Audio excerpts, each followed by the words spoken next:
तऽ आइ हमसभ जे छी प्राग विद्यापति जे छै दुर्गानाथ झा श्री के किताब ओकरा पढ़ै लए जा रहल छियै।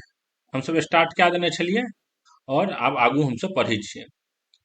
जे मुदा मागधी अर्धमागधी आ पाली जाहि में धार्मिक ग्रंथक रचना भेल से कालक्रम में साहित्यिक भाषा भऽ गेल और लोक भाषाक अंतःसलीला धारा आगाँ बढ़ैत रहल।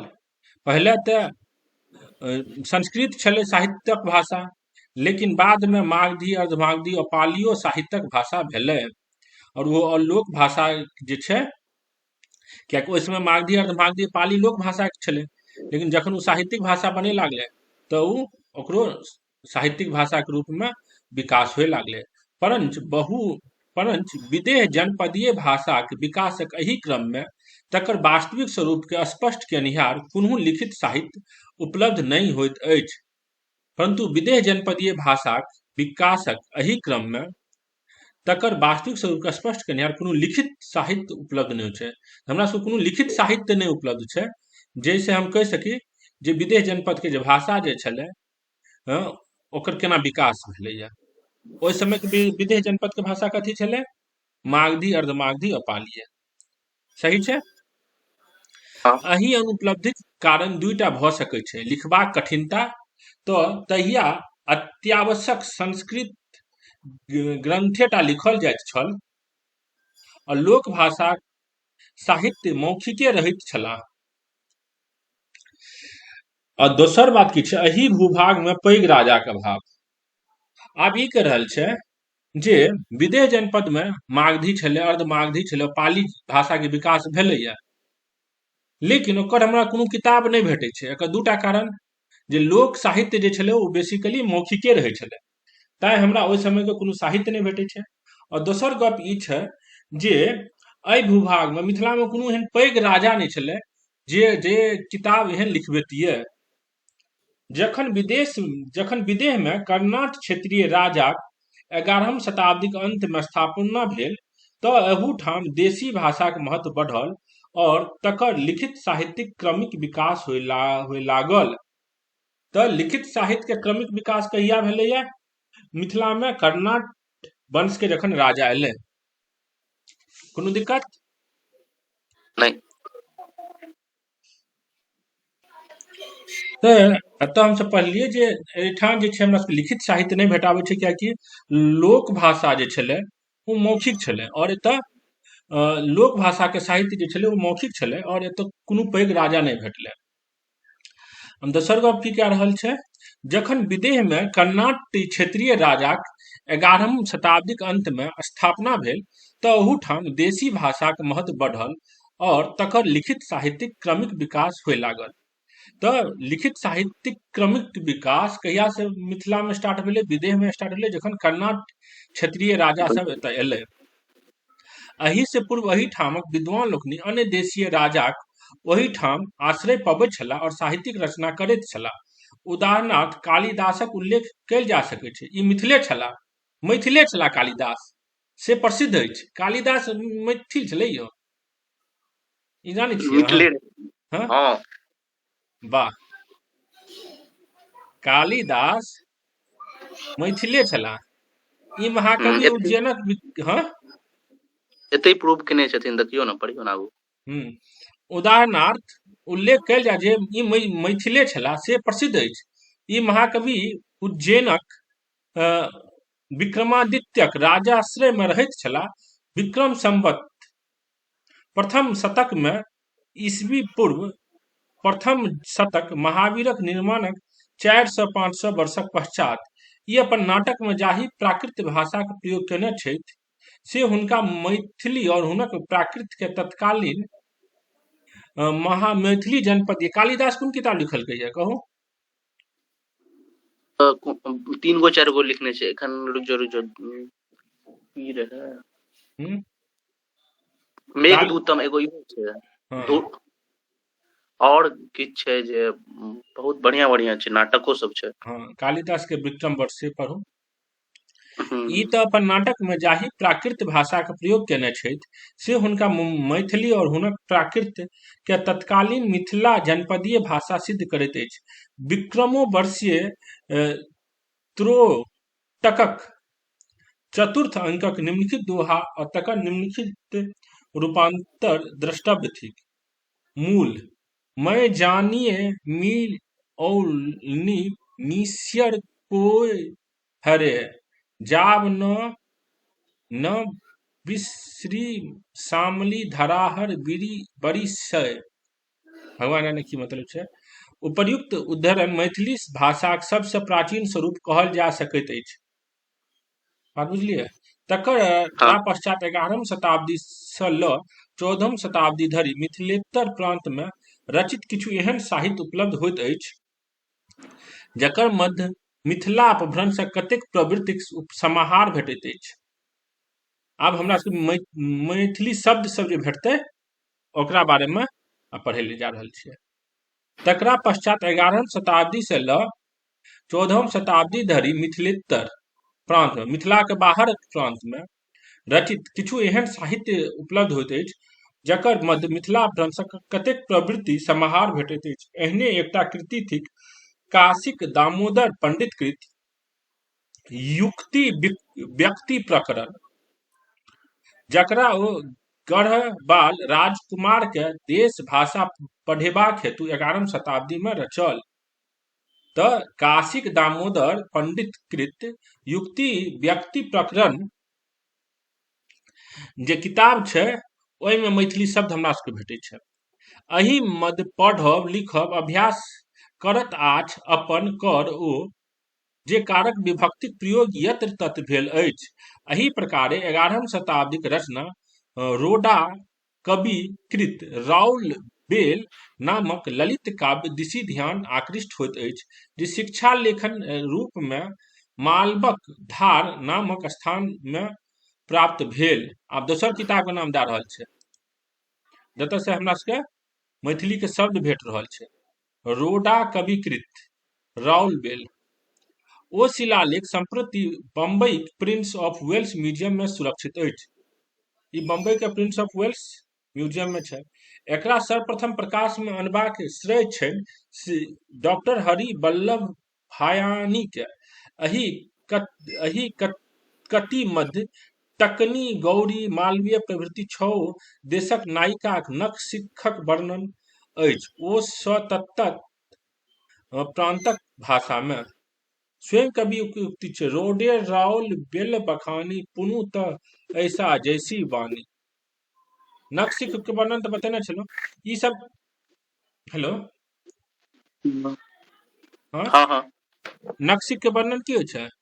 हाँ गौरी यानी कि ओ नायिका के वर्णन केने रहे जेना 5-6 गो देश कहलखिन राज्य के तो गौड़िये यानी कि बंगालक नायिका के सेहो वर्णन रहे मालवीय और 6 गो देशक नायिका यानी कि अपने देश में 6 गो राजक नख नायिका शिखा के के की वर्णन छै? नख शिख के वर्णन नख शिख वर्णन क्या रहल छी एकर की मतलब है?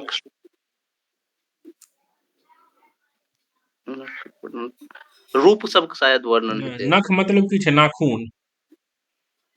तो पैर के नौस से लाके केश के शिखा तक के जे वर्णन करल जाय छलै नायिका के अर्थात नायिका के शारीरिक अंग के वर्णन जे करल जाय छै ओकरा की कहै छै? नखशिख वर्णन। अच्छा अच्छा बात बुझलियै?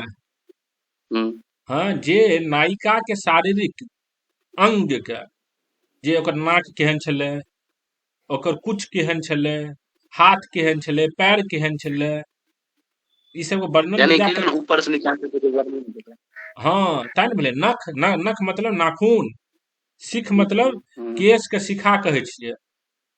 हाँ कहै छियै ने त एतऽ ई सब देलकै 2-3 टा किताब ओते इम्पोर्टेंट में नहीं छै। धबलै कापर ओढ़ले कैसी मुंह शशि जो पसारल जैसे।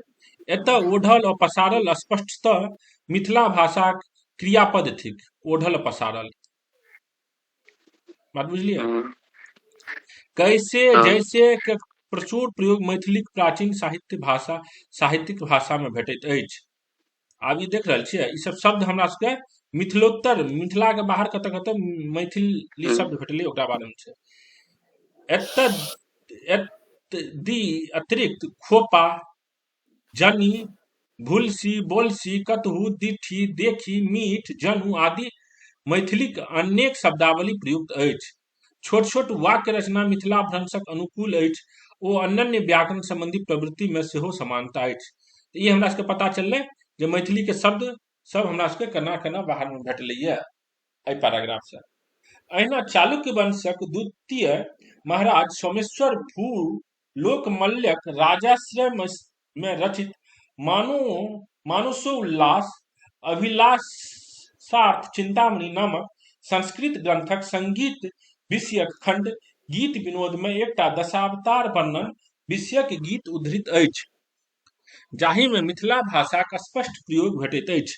आ देखो की देलकैया, अहिना चालुक्य वंशक द्वितीय महाराज सोमेश्वर भू लोकमल्लक राजश्रय में रचित मानसोल्लास अभिलाषार्थ चिंतामणि एकटा किताब छै, संस्कृतक किताब।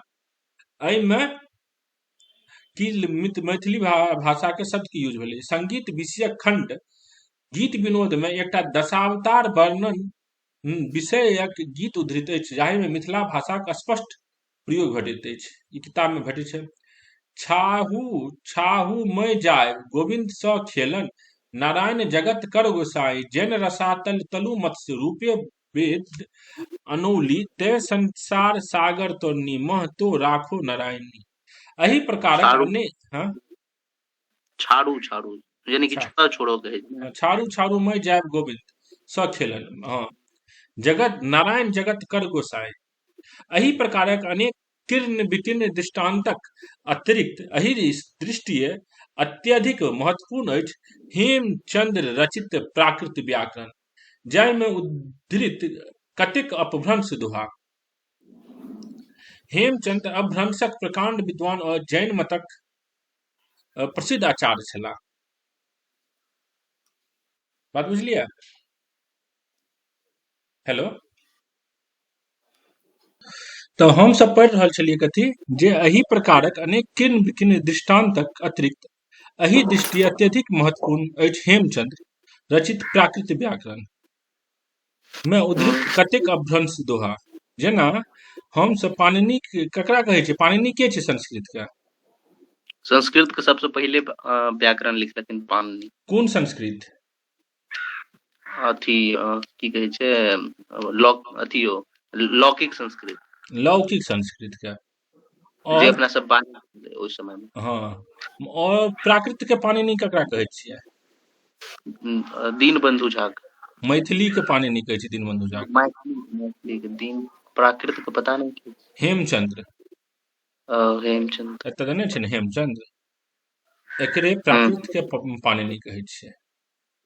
इएह जे छै प्राकृत भाषा के व्याकरण बनेलकै। बात बुझलियै?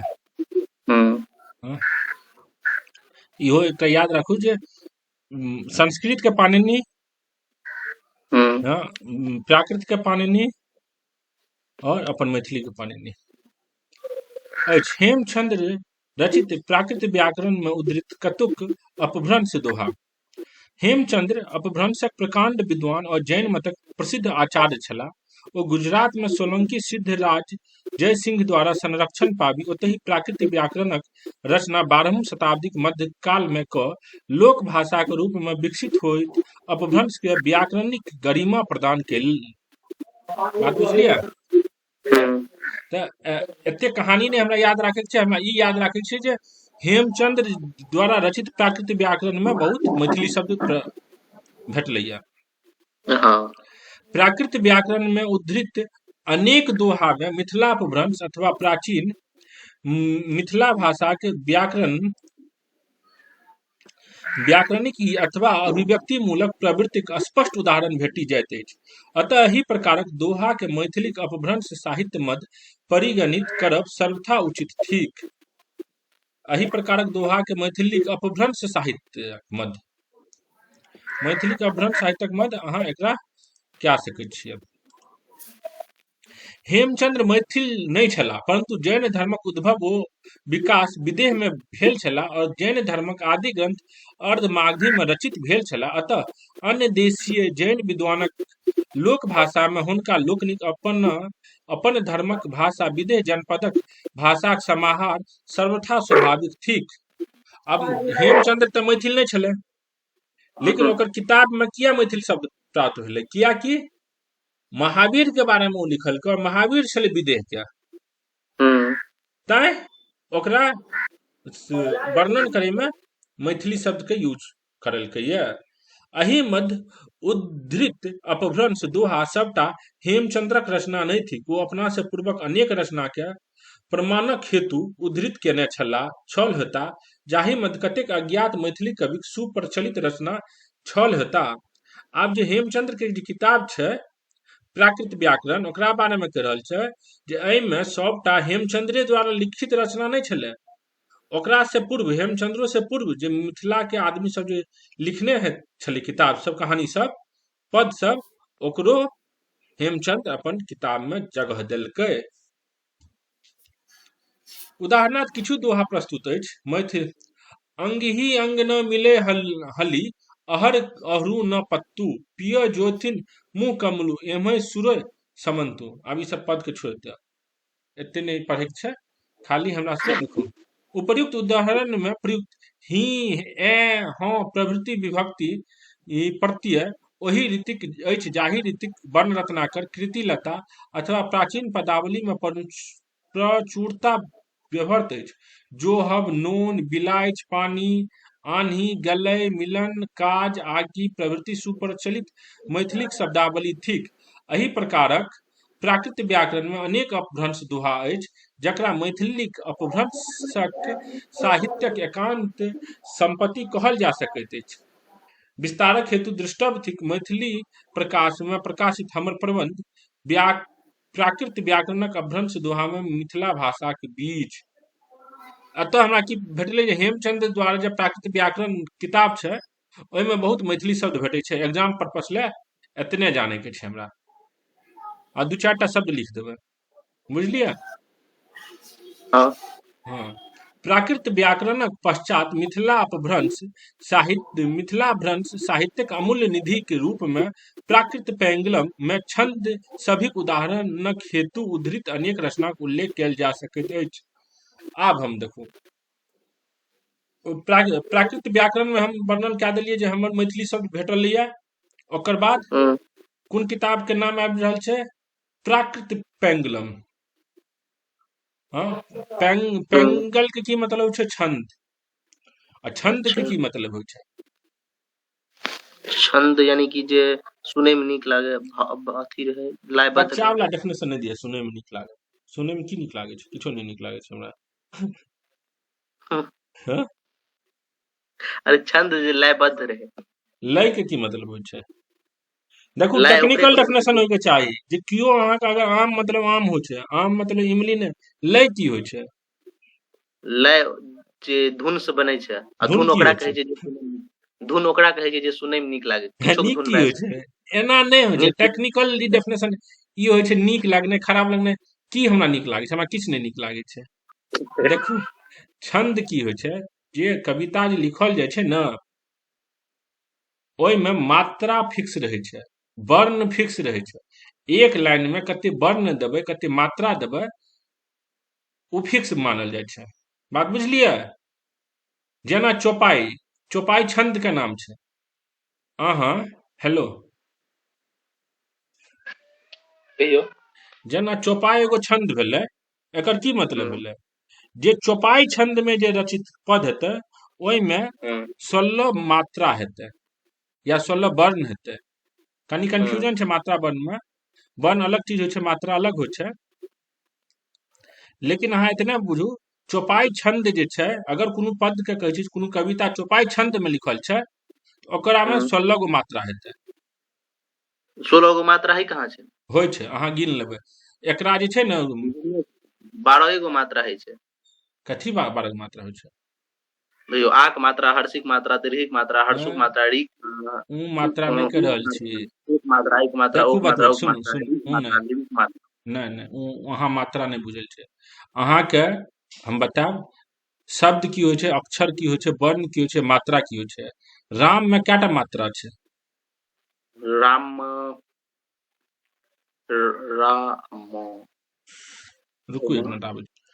प्राकृत व्याकरणक पश्चात मिथिला अपभ्रंशक साहित्यक अमूल्य निधिक रूप में प्राकृत पेंगलम में छंद सभिक उदाहरणक हेतु उद्धृत अनेक रचनाक उल्लेख कयल जा सकैत अछि एहि ग्रंथक सर्वाधिक प्राचीन टीका अछि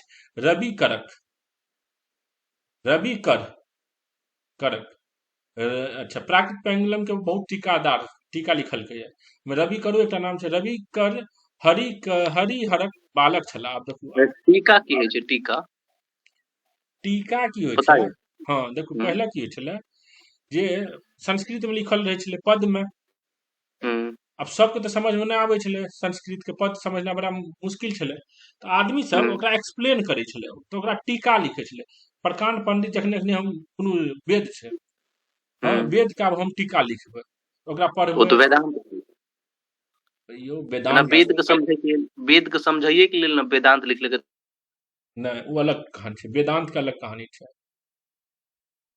ई अहाँ बुझू आइ जेना नहीं कहै छियै एक्सप्लानेशन करना की कहलियै जेना कोनो चीज के एक्सप्लेन करै छियै ने हमसब हाँ जेना अहाँ देखबै जे विद्यापति के पद छै ओकरा नीचा में एक्सप्लेन कए दै छै उ जे एक्सप्लानेशन जे छै उ टीका कहलाबै छै और वेदांत एकदम अलग चीज छै वेद और वेदांत बहुत अलग चीज छै अच्छा वेदांत पूरा अलग फिलोसफी छै वेद से रिलेटेड जरूर छै वेदांत लेकिन वेदांत एकटा पूरा दुनिया छै वेदांत वो बहुत पैघ चीज छै वेदांत चलू ओकरो बारे में देख लेबै वो नहीं जरूर फिलोसफी छै भगवान एग्जाम ओते वेदांत पर नहीं जाओ वो पूरा दुनिया छै वेदांत एहि ग्रंथक सर्वाधिक प्राचीन टीका एहि अछि रवि करक टीका बुझ गेलियै ने टीका होइ छै एक्सप्लानेशन रवि कर हरिहरक बालक छला कृति लताक तृतीय पल्लव से ज्ञात होइत अछि जे हरिहर कृति सिंहक धर्माधिकारी छला प्रायः हरिहर प्रायः प्राकृत पेंगलमक हरिब्रह्म हरिहरे छला जे 1360-1390 के मध्य अपन रचना एहि ग्रंथ में मिला देने होथी रवि कर अपन टीका में देखू पढ़ि तले छियै एकर इहा छै जे प्राकृत पेंगलम में हमर सबके मैथिली शब्द भेटलै एहि से फाजिल नहीं रिसर्च करे के छै हमरा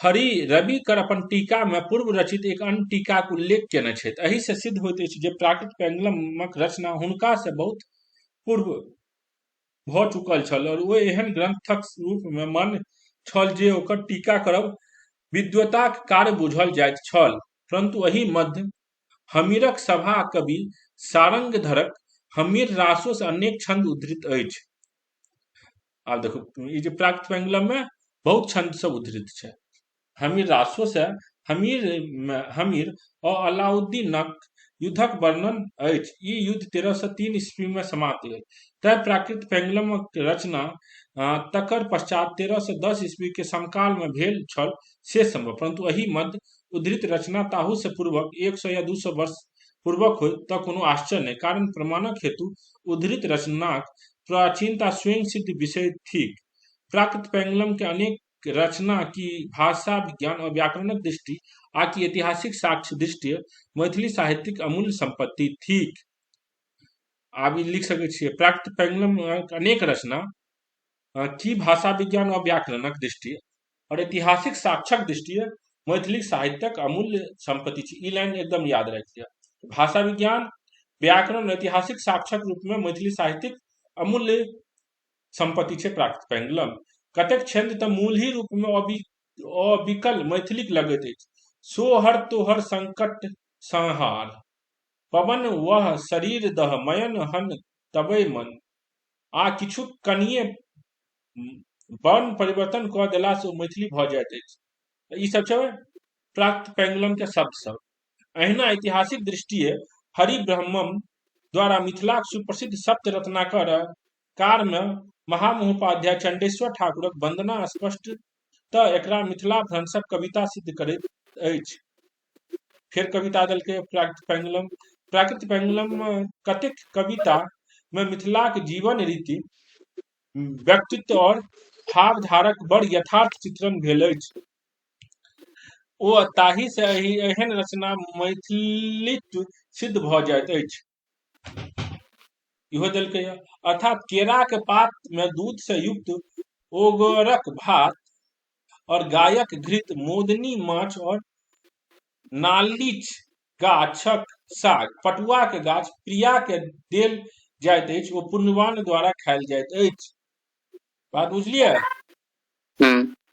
ई सब लिखल छै प्राकृत पेंगुलम में, जैसे पता चले छै जे ई मैथिली के संस्कृति के बारे में देने छै, जे केरा के पात में दूध से युक्त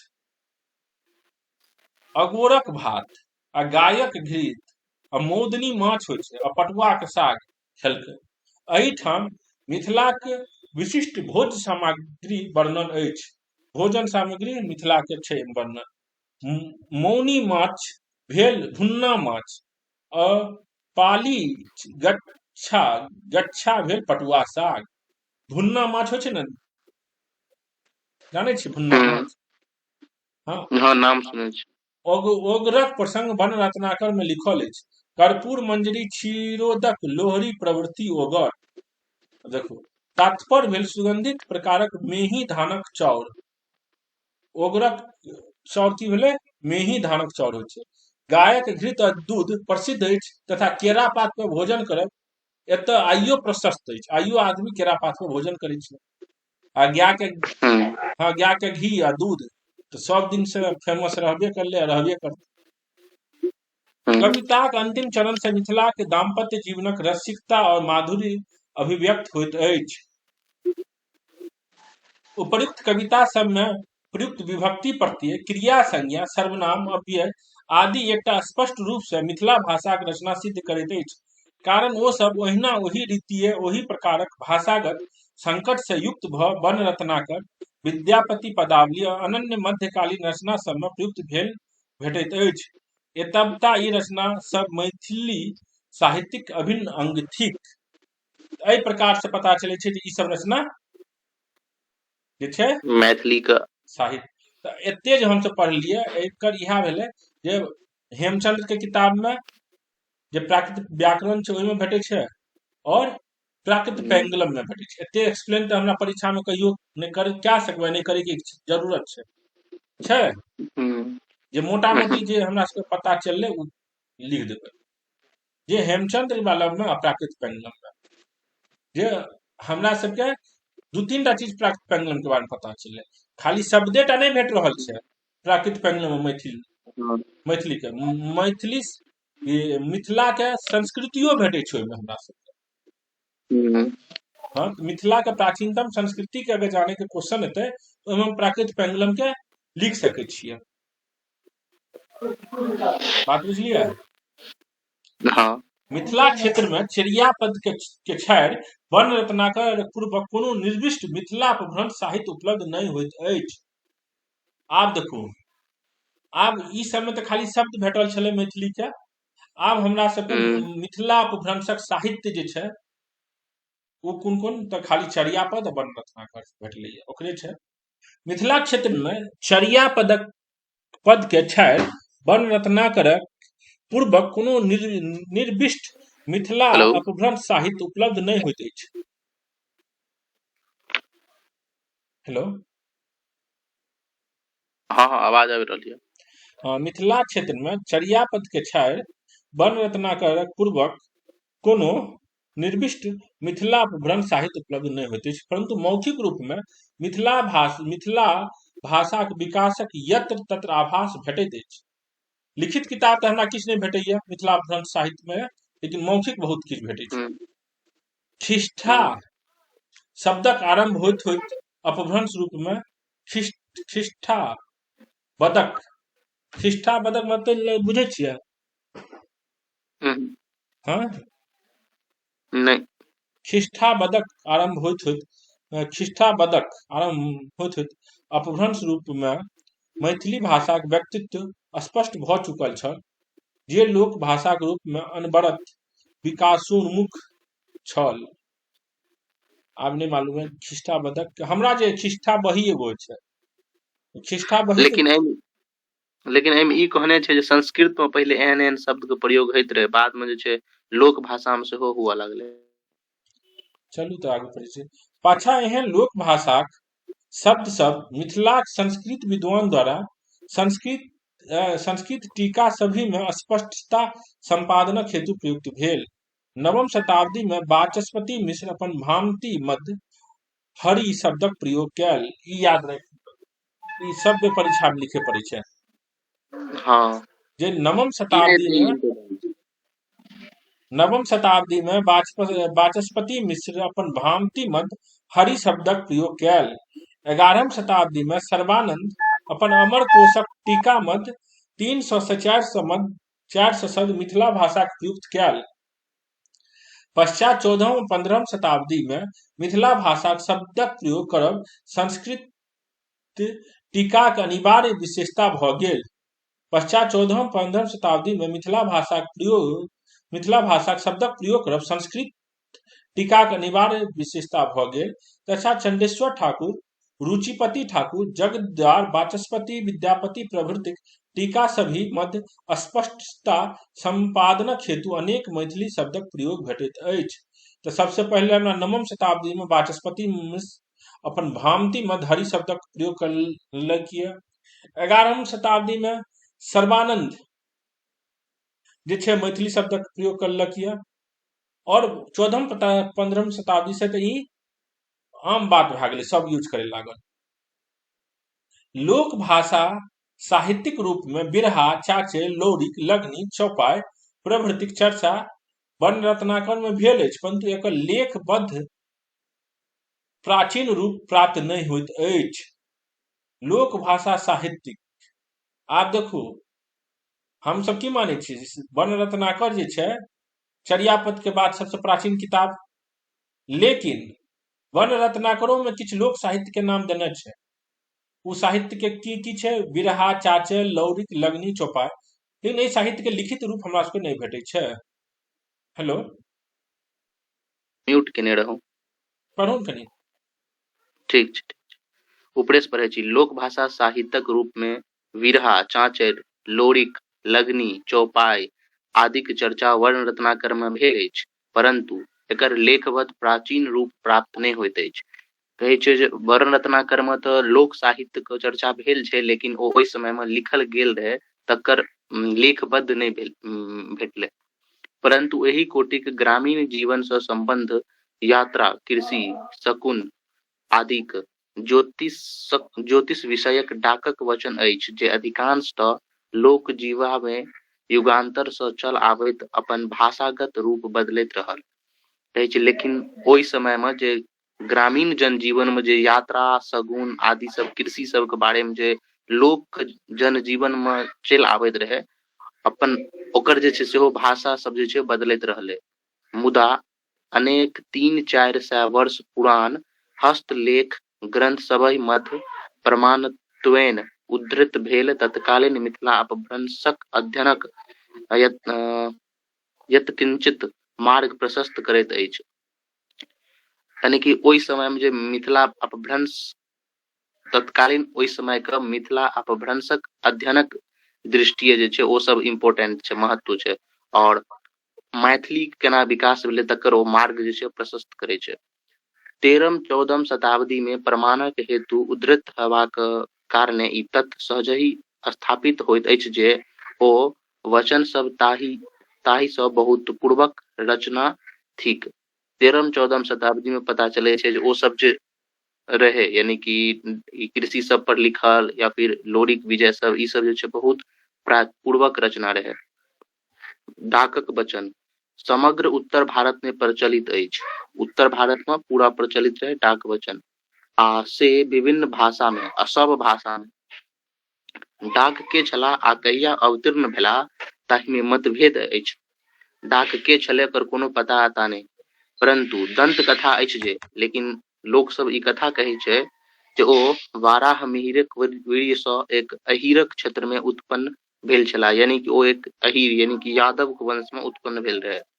एही दंत कथाक आधार पर डाकक समय 6म शताब्दी निर्धारित होइत अछि। ओ जे दंत कथा जे लोक सबके मुँहे सुनल गेल छै, ओहि के आधार पर 6म शताब्दी जे छै डाकक समय निर्धारित कैल गेल छै।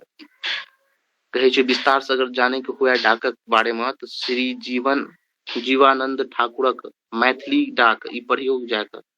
ओकर बाद प्राचीन हस्तलेखन ग्रंथ सभय में उद्धृत वचनक भाषागत स्वरूप से ओकर प्राचीनता सिद्ध होइत अछि। कहे छै प्राचीन में जे हस्तलिखित कोनो भी ग्रंथ छै, ओकर शब्द से, ओकर वचन से, ओकर भाषा से जे छै ओकर प्राचीनता सिद्ध होइ छै। यद्यपि ओ रत्नाकरक मूल पाठ थिक अथवा नहीं से निश्चय पूर्वक नहीं कहल जा सकैत अछि, लेकिन इहो निश्चय पूर्वक नहीं कहल जा सकैत अछि जे ओ जे लिखल गेल छै ओ बहुत पुराने में लिखल छै या कि बाद में लिखल। उदाहरण दृष्टवती मेष मीन तिय दंडातीस ता उपाड़ी दियपल 38 वृष्ण कुंभा चौदंडा मान पल 11 वृणु 30 गान मान। ई सब ओनाही किसी कहा सब छै, एकरा सब छोड़ू। ओकर बाद कहे छै डाकक अतिरिक्त महामहोपाध्याय चंडेश्वर ठाकुर सन ठाकुर अपन ग्रंथ रत्नकृत्य चिंतामणि में, यानी कि डाकक वचनक अतिरिक्त जे छै चंद्रेश्वर ठाकुर अपन जे एकटा ग्रंथ छै हुनकर रत्नकृत चिंतामणि, ओहि में अधावधि अनुपलब्ध